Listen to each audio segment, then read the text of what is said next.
They're gonna kill the love of my life. Casey! If I don't go back to what I was doing. Our line of work is quite brutal and quite ruthless. How far would you go for love? You steal truck, bring it to me. Then you make your money. Is it dangerous? Of course it's dangerous! Nicholas Hoult, Felicity Jones, with Ben Kingsley and Anthony Hopkins. All this trouble, all this pain, for love. Collide, now playing. Rated PG-13, may be inappropriate for children under 13. Good morning. Radio. Good morning. It's Llorraine Neithardt, the host of Venus Unplugged, your virtual heartbreak hotel. The good, the bad, and the conscious.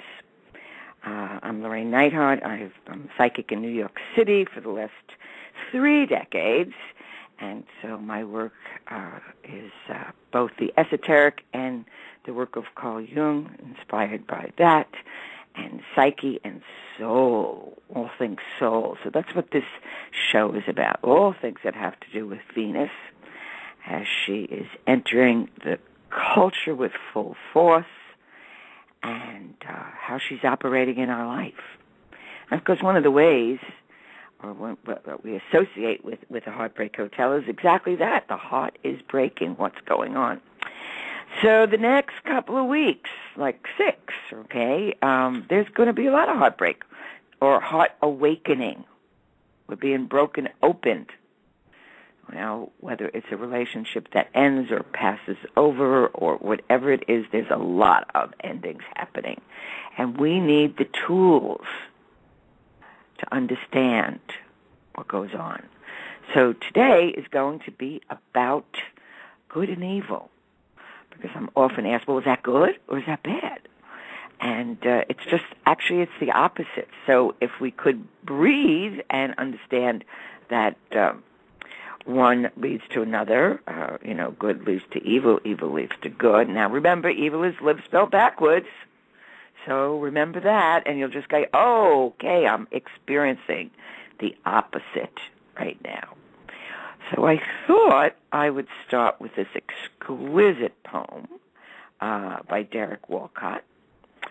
And the name in the poem is, because we're all going to need, as a matter of fact, I'm going to put this up on, I'm going to try to put it up on my website, and I'll put it up on my Facebook. So Facebook me on Venus Unplugged and like Venus Unplugged.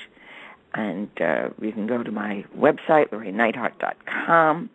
You can also download this episode, and you can book appointments there, too, or call me, 212-757-8914. I always forget to tell people. Okay, so here is the poem. It is Love After Love. The time will come when with elation you will greet yourself arriving at your own door, in your own mirror, and each will smile at the other's welcome and say, sit here, eat. You will love again the stranger who was yourself. Give wine, give bread, give back your heart to itself, to the stranger who has loved you all your life, whom you ignored for another, who knows you by heart.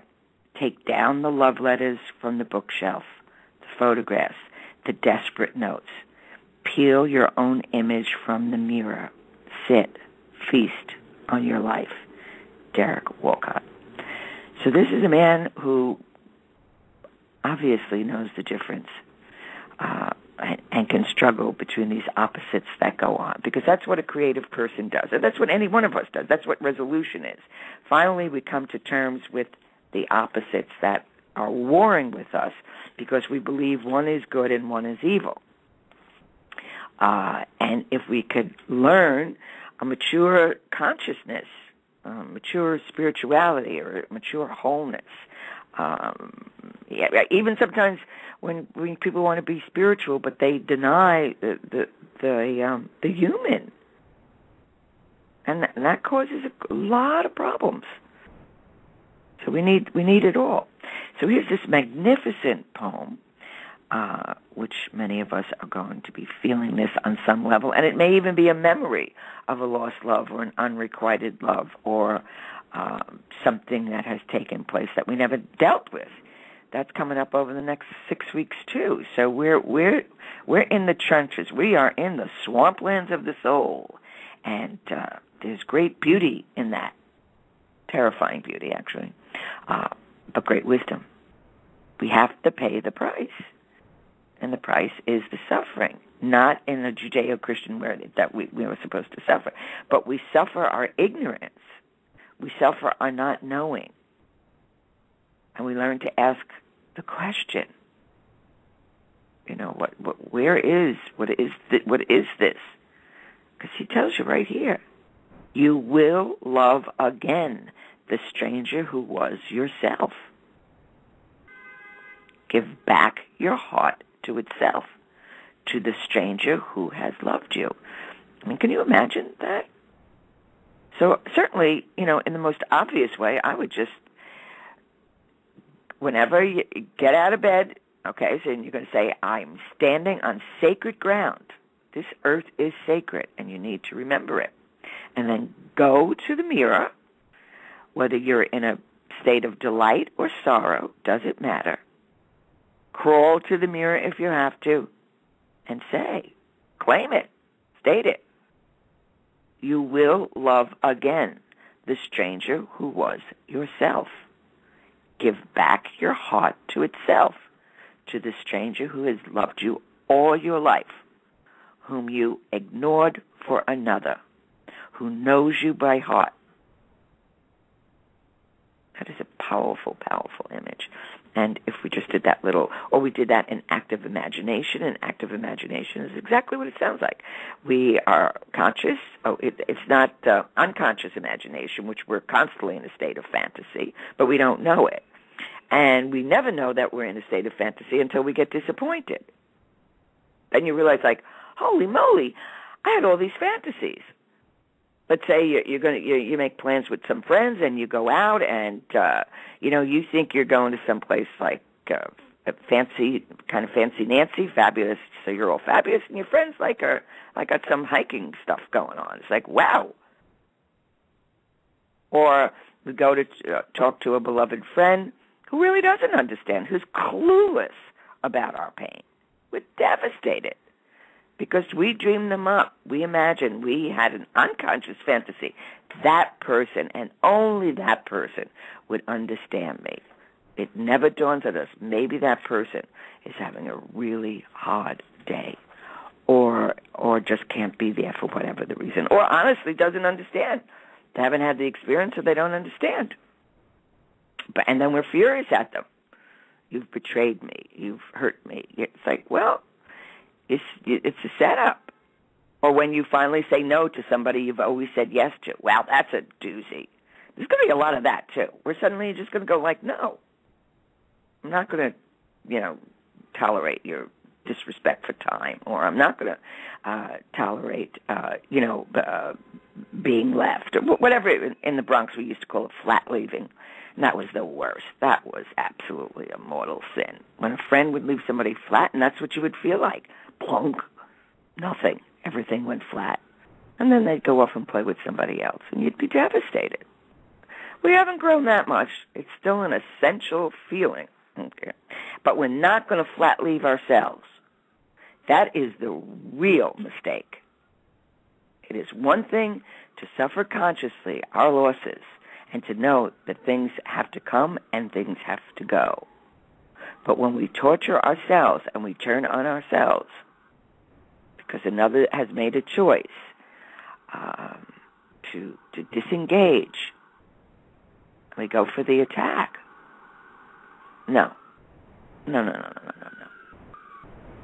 Because the one you see in the mirror is the one who truly, truly loves you for eternity, is the essence of love. So part of what I would like to discuss today is what happens, okay? What you see, because if we don't have the good and the evil, if we don't have the opposites, the opposite of love is not hatred. The opposite of love is power. You know, you love somebody and then they pull a power trip and it feels uncomfortable. Or, interesting, a lot of clients have come with the issue of realizing that they've been abused. They were so used to abusive behavior that it was like, oh, yeah, well, you know, that's the way that person is. And they're waking to like, whoa, that's not the way it's supposed to be. And we'll have a little talk about that a little later in the month. But today, and this is also getting ready for these eclipses, these marvelous eclipses which bring up ancient stuff and stuff we never knew we had that's been cooking in the underworld. So if you want to look at it like, okay, we're all going to do a tour of duty in the underworld to go get our beauty cream, our essence of our beauty in the depths of the unconscious, the one who has always loved us. If we could just hold on to that golden thread, that there is an aspect of us much greater than you could ever imagine, but it's eclipsed by all our programming and belief systems, who loves you beyond measure.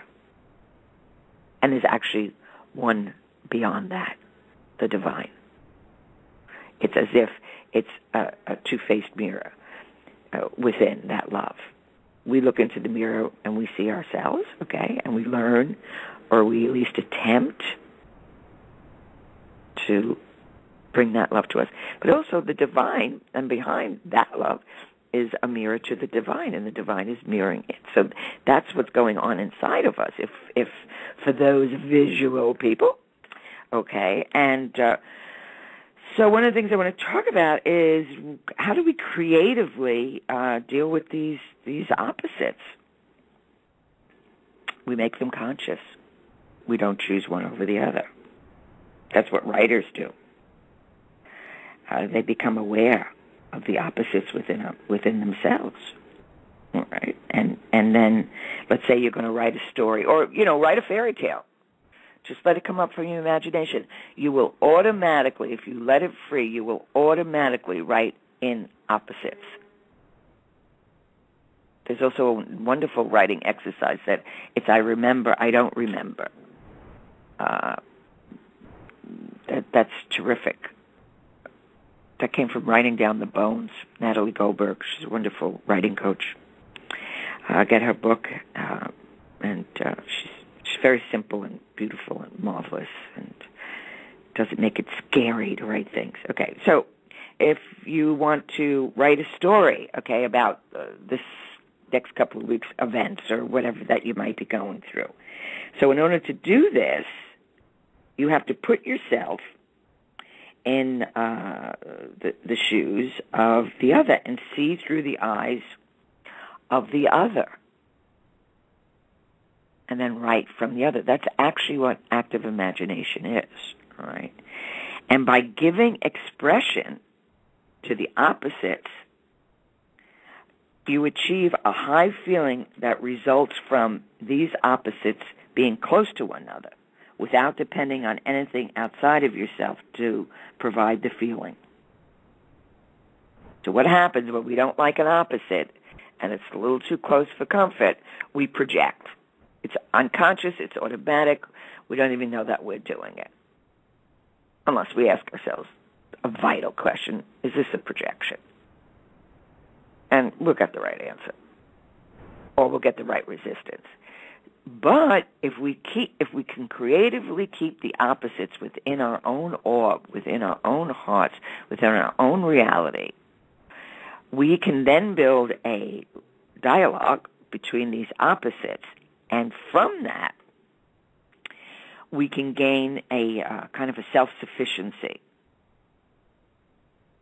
by doing that. And the self-sufficiency, what I mean by that is that, hey, this is, I'm the captain of the ship and I'm co-creating this. And this is amazing that I have this shadow enlighten me. Because very often, most often, the shadow has the answer. If anybody knows, the shadow knows. That's what Psyche always says. That's what she always tells me. No. Go find the shadow. Go have a talk with the shadow. It's trying to tell you. So we don't want, particularly in the next couple of weeks, we want to try not to project out. And that's not saying that people don't authentically hurt and do crazy shit. But in order for you to get the gold, which is all I'm concerned about, that each person have the dignity and the power of getting their own gold back, it's a big waste of time to be fighting with other people externally. Of course, you may have to. You may be going through a divorce, or if you get the opposites within yourself, you won't be tricked. You'll just see it very, very clearly. Okay. So when we begin to put ourselves in the other character's shoe within ourselves, and it's very close to us, we begin that dialogue, because that's when we find those opposites. And let's say, for instance, Shakespeare was a master at finding the opposites in himself, and gave expression to that in his plays. He was all his characters, which is why it's so profound. And some of us, it's like, what? What's he talking about? But he's having this internal dialogue. That's why he can feel so alien, so close and yet so far. We know what he's talking about, but the mind can't always comprehend it. It hits the heart first. It hits the imagination first. Then we have to really think about it. And it's not just that it's Old English. It's that it's an ancient memory. It's where we sense it's the language of the soul. And the language of the soul speaks in symbolism. So let's say with whatever you're going to, you may witness a great heartache with a beloved friend or a person or the world. You're still part of it. Nobody's getting out of this little ring of consciousness that we're entering. And we're always in it, but it's going to be more intense in the next 6 weeks or so. And when we actually start doing this, we can write it down, we can sing a song, we can dance, we can move through yin and yang, because that's what it's about. That's what yin and yang is. It always, whatever action you have, it will go into its opposite and return again. Will go into its opposite and return again. Okay, the black is in the white is in the black. That's what the yin yang sign means. It's infinity, and if we resist that and say, no, I only want white, I only want the good, you're asking for trouble. You really are. It's like, instead of I only want the good, you really need to be, how can I face this? How can I handle this? How can I have the courage to be all that I'm capable of being? Because when we hold those opposites together, we're going to get an insight. We're going to get wisdom that we've never had before. The aha moment occurs. And in some ways, when we start to get this conscious of this cast of characters that live inside of us, believe me, they're operating in your life. I guarantee you. That's all of what the Jungian work is about. Okay? Very often in the esoteric, when we have an encounter with one's own shadow, we project that out and somebody else is evil. The person didn't even do anything. Because it's like the witch burning. They didn't do anything. They were master healers. They were working with a different kind of language, and religions wanted to take over the power of healing. So it's like, hey, we got a great idea, guys. Let's burn 10 million people and make believe it never happened, because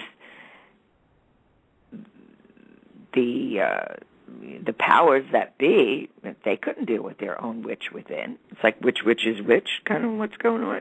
So when we start to express these different aspects of ourselves, or it could be the case, it could be the little child, kind of the different archetypes. It could be the mother within, it could be the father within, it could be the child within, or it can just be this annoying stranger who's got really, really bad manners but isn't going anywhere. So start dialoguing with them, because that stranger may say, you know what? Stop being so nice. That person has bad manners. That's why we have etiquette. We're not supposed to shoot one another at the dinner table. So we don't take our guns to the dinner table or our clubs. but we sure can have nasty remarks. And everybody knows, not at the dinner table, or not in my house. My house is sacred. All strangers are welcome and blessed. That goes for within, too. So when we start to get just an insight, or sometimes we can get an uneasy feeling that something's following us, we don't quite know what it is, stop, turn, ask, speak. And in due time, it will answer in one form or another. And this is also a way to live many lives in this one life, by making all these different voices conscious, contained, all right? They have their place. It's like the Von Trapp family within. They have their place, you know. It's like I've got 6 or 7 little kids inside of me, all different ages. And they're hilarious. They would never give me their names. They give me numbers. And I'm a disaster with numbers. Numbers don't mean anything. I never remember phone numbers. Numbers don't mean anything to me. It's as if, you know, it's very rare that I'll remember a telephone number or anything like that. So it's like they're totally fucking with me. And it's like, yeah, well, I'm point 2. It's like, what does that mean? But I still dialogue with them. And over the years, I have learned to experience the subtleties and the differences of who they are. Okay? And I can just feel them around. We all can do it. So, you know, in that way, and we could look at it as past lives. Wow, that feels so ancient. That's a past life. We still have to make it conscious in this life, and that's what helps us. And these inner voices, these opposites, all right, they tell us a lot about ourselves. You may have great courage that you never knew you had, or you may have fear that you're supposed to have. Don't stick your hand in the lion's mouth. That's good advice. Not supposed to do that. So when you begin to experience these opposites by making them conscious, by having a dialogue with them, very often, see, we resist it because usually the opposite is a shadow aspect, and we don't want to know that. We'd rather blame it on somebody else. That person is such and such. But if we could go like, where is that in me? Not with blame, but within deep love of, gee, I'm really curious about that. You know, I had no idea that lived. Or, you know, well, where is that bitch in me? Because I need it right now. I really need to get conscious. I really need to growl. One of my favorite stories with Jung was they asked him if he believed in shock treatment. And he said, yes, of course I do. He said, but I believe in the human kind, you know, not the mechanical kind. I just give the person a growl. He said, because I really want to hit them over the head because they're being so neurotic, but I just growl, and that usually shapes them up. And I said, well, okay, we can all learn to growl a little bit. All right.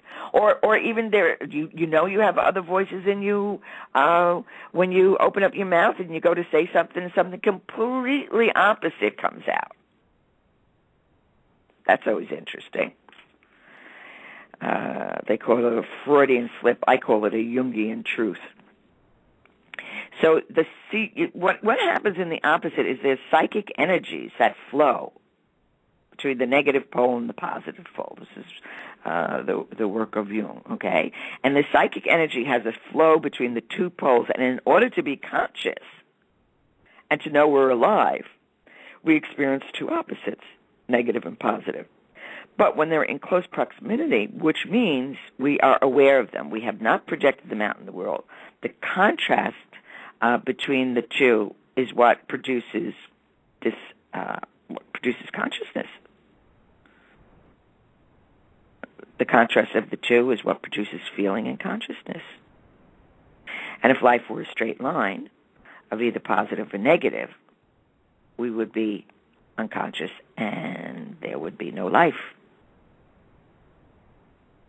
And we have a hard time realizing and believing that the negative experience is essential to appreciating and enjoying the positive experience. They are one. The two become one. That's an alchemical axiom. If somebody is a great guru teacher, and they've done all their breathing and their meditation, all they need to do to die, they all know this, is stop the functioning of opposites within themselves. Become completely still, completely one with the opposites that go on, and poof, you're gone. So bless, that's what is meant by bless your enemies. They're making you conscious. You couldn't carry that out on yourself, but somebody else can, so that's kind of cool. So we're going to really, really need this now. And all creative work brings the opposites together where they yearn to be and to not be. We have contradictions in our life, but that's what makes us real. So this is very important to try to grasp right now in allowing ourselves. Or notice it when you're watching a film, the hero and the antagonist. Well, if we look at the Christian mysteries, Christ wouldn't be much without Judas. There would be no story. He'd just be an incredibly good guy doing all these miracles, but really no story. Nobody's going to remember there wasn't any plot. This is what creates it, this tension. Okay? And this is what creates the love and the heartbreak in our life, is the heart awake, not break. You will love again. And that doesn't mean you're going to replace one person with another. You are going to love yourself again, because that's the most important, and that's the genius of all this heartache that happens in our life. We turn to ourselves, not in a narcissistic manner, but that self, that loving self that knows the love of the divine. And we don't have to go to mountains or do any of that kind of stuff, although it can be fun, to do all these retreats and all of that. It's great fun to do it, but we can do it right in the center of our heart, which is profound. So when we begin this practice, okay, it also, we do the same thing with stress. Got to get rid of stress, because the opposites. And remember what I was told, that stress is living in bad faith with time. We overbook, we overcharge, we don't, the energy, we don't realize that. One of the kind of time rules that I have is I get an idea, and I think, that will take me an hour. And then I always times it by 3. If I think it's going to be a day, it's going to be 3 days. Only because the mind works so fast. And in real time, outside time, not internal time, you have to deal with other people, you have to deal with the clock. It's a different relationship. Slower, more tedious, mistakes. Make room for mistakes, Was it measure twice, cut once? So because I can feel the queen is about ready to tell me I got to get off the phone, I've got to get off the computer, and today's chapter, sharing our lives together in the Heartbreak Hotel. But I'm just going to go over, because it's also important to call on your teaching angels, internally and externally. So Aries is Samuel. These are the names of the angels for the different sun signs. You can also use it for your moon sign if you know your sign. See, I knew it. She just said it. My stomach jumps every time she tells me. It's got 90 seconds. Okay, Aries, angel Samuel. Taurus, Anuel, A-N-A-E-L. Gemini, Raphael. Cancer, Gabriel. Leo, Michael. Virgo, Raphael. Libra, Anael, A-N-A-E-L. Scorpio, Samael. A lot of us, we need help. Okay. Sagittarius, Sachiel, S-A-C-H-I-E-L. Capricorn, Cassiel, C-A-S-S-I-E-L. Aquarius, Uriel, U-R-I-E-L. And Pisces, Sachiel, S-A-C-H-I-E-L. Those are your angels. We know they're angels because it ends in E-L. So, my beloveds, you will love again that stranger that is you. And next week, be there or be square. And you can call me for a session, 212-757-8914, if you're so inclined. Bye-bye. They're gonna kill the love of my life Casey! if I don't go back to what I was doing. Our line of work is quite brutal and quite ruthless. How far would you go for love? You steal truck, bring it to me. Then you make your money. Is it dangerous? Of course it's dangerous! Nicholas Hoult, Felicity Jones, with Ben Kingsley and Anthony Hopkins. All this trouble, all this pain, for love. Collide. Now playing. Rated PG-13. May be inappropriate for children under 13. Collide. Now playing. Rated PG-13. May be inappropriate for children under 13. Collide. Now playing.